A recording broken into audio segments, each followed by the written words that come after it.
ಸಮಿತಿ ಅಧ್ಯಕ್ಷರು ಪದಾಧಿಕಾರಿಗಳು ನಿಶ್ಚಯ ಮಾಡಿದ ನಾಳೆ 10 ಗಂಟೆಗೆ ಬರ್ಬೇಕಂತ. ಪ್ರತಿ ಮನೆಯಿಂದ ಎಲ್ಲರೂ ಮನೆ ಕೀಲಿ ಹಾಕಿ ಬರ್ಬೇಕಲ್ಲಿ.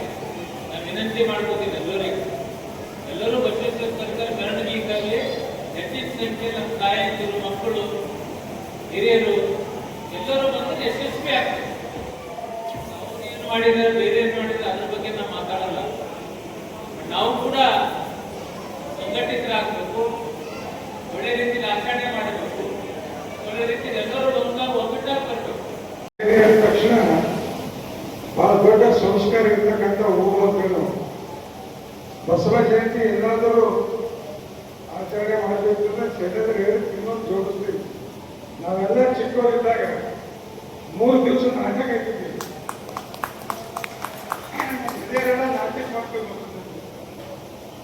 ಅದಾದ್ಮೇಲೆ ಬೇರೆ ಹಬ್ಬದ ಕೋಲಾಟನೂ ಇಟ್ಟಿದ್ವಿ.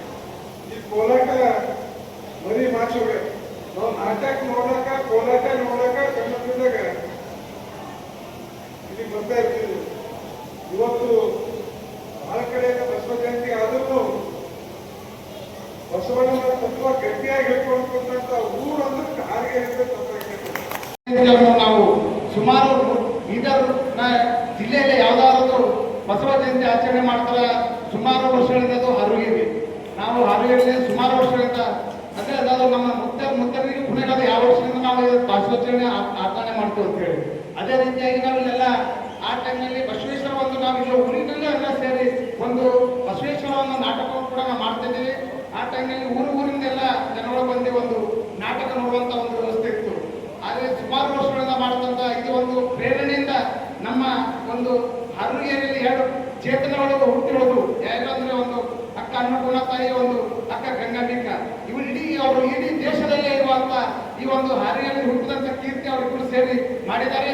ಆ ಒಂದು ಹೆಚ್ಚಿನ ಶಕ್ತಿನ ಅವರು ಮಾಡದಂತೆ ನಾವು ನೀವೆಲ್ಲ ಮುಂದೆ ಹರಿಸೋಣ. ಅದೇ ರೀತಿಯಾಗಿ ಈ ಒಂದು ಕಾರ್ಯಕ್ರಮಕ್ಕೆ ಇಲ್ಲಿ ನಮ್ಮ ಕರೆಗೆ ಹೋಗೊಟ್ಟು ಬಂದಂತ ಎಲ್ಲ ಅತಿಥಿಗಳನ್ನು ನಮ್ಮ ಬಸವ ಜಯಂತಿಯ ಪರವಾಗಿ, ನಮ್ಮ ಬಸವ ಸಮಿತಿ ಹಾರಿಗೆರೆ ಪರವಾಗಿ ಹಾರ್ದಿಕ ಧನ್ಯವಾದವನ್ನು ಸಲ್ಲಿಸ್ತೇನೆ. ಈಗ ತಾನೇ ಬಂದಂತ ಮಹಾನಗರ ಪಾಲಿಕೆ ಸಲ್ಲಿಸಿರುವಂತ ಉಲ್ಲಾಶ್ರೀ ಮುಗಳು ಕೂಡ ಹಾರ್ದಿಕದ ಸ್ವಾಗತವನ್ನು ಕೋರುತ್ತೇನೆ. ಅದೇ ರೀತಿಯಾಗಿ ಈಗ ಪ್ರಸಾದವನ್ನು ಉದ್ಘಾಟನೆ ಮಾಡಿರ್ತಾರೆ. ನಮ್ಮ ಕೀರ್ತಕನವರು ಪ್ರಸಾದ ಉದ್ಘಾಟನೆ ಮಾಡಬೇಕಂದ್ರೆ ಅವ್ರು ಕೇಳಬಹುದು.